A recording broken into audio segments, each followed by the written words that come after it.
So Bill Maher made some comments on his show last week that really blew up in the press, and they also strike me as the epitome of partisan hackery. Let's watch, and then we'll discuss. This economy is going pretty well.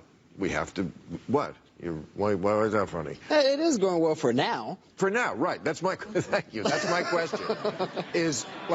I feel like the bottom has to fall out at some point. And by the way, I'm hoping for it because I think one way you get rid of Trump is a crashing economy. Yeah. So please, bring on the recession. Yeah. Sorry if that hurts people, but it's either root for a recession or you lose your democracy.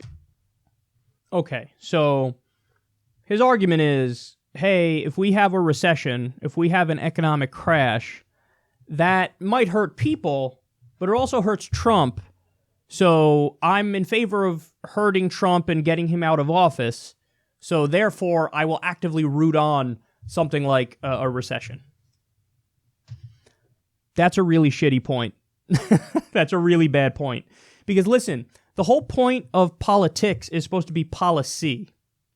And to the extent that you believe, in implementing policies to help people, that's what the whole thing is supposed to be about. Like, you're supposed to actually have beliefs, hopefully based on the evidence, about which policies are preferable so that you can help your country and help the people and make sure that everybody is happy and prosperous and secure.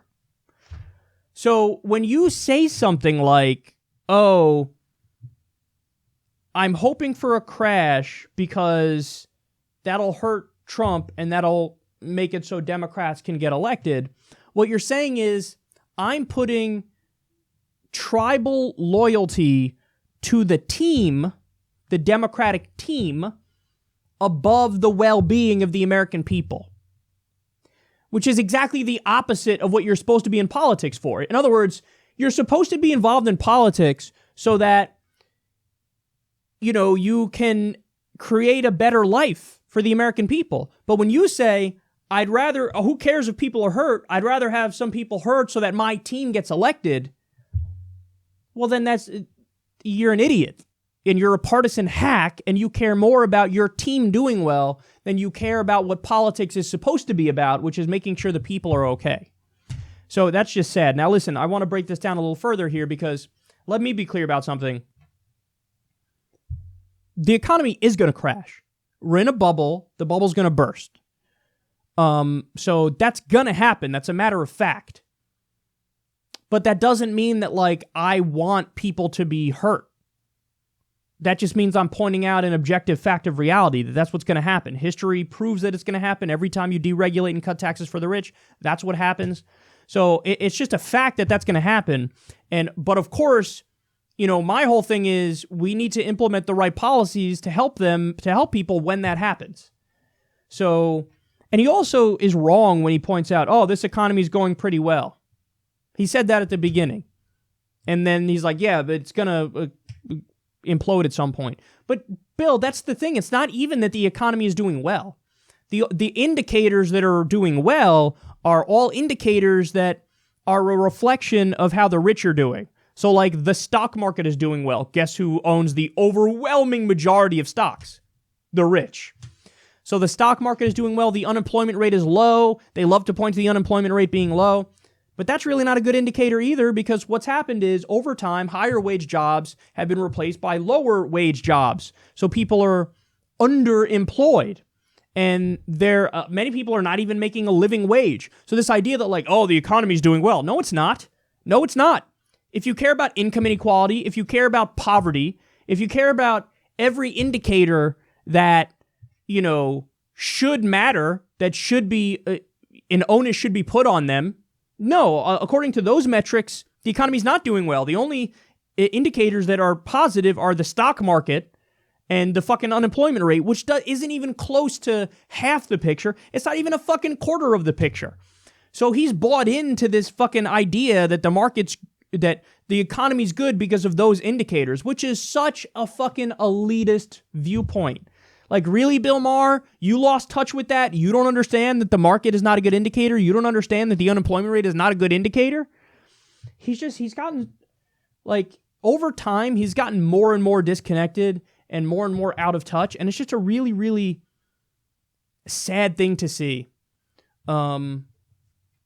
So, listen, Bill, there's a better way, and this is how you know he's a hack.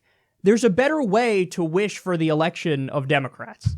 If you wanted to make that same point but not be a douche weasel, here's what you could have said. Man, I really hope that the Democrats decide to run on Medicare for all and free college and a living wage and ending the wars and a New Deal, and then they get elected in a landslide.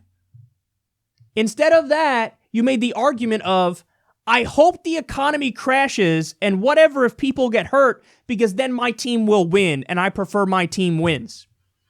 So instead of arguing, hey, my team have a positive populist message that will guarantee you win in a landslide, instead of arguing that, what he argued is something that's fundamentally the opposite, which is instead of wishing for my team to do well, I'm wishing for this team to do so bad that people have no choice but to go to my team.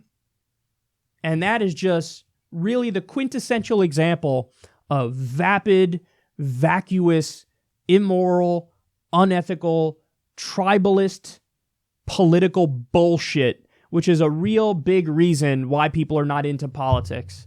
You know? Like, listen, if Bill Maher made the argument, I want Donald Trump to fail, you know, I would understand that because there's an implication in what he's saying there, and the implication is Donald Trump's policies are objectively shitty for the American people, so I want him to fail because if he fails, then we don't implement those objectively shitty policies. I would get that. Some people would be outraged if he said something like that, but I would understand that. What I don't understand is rooting for regular people to get hurt because you perceive it might help your team politically.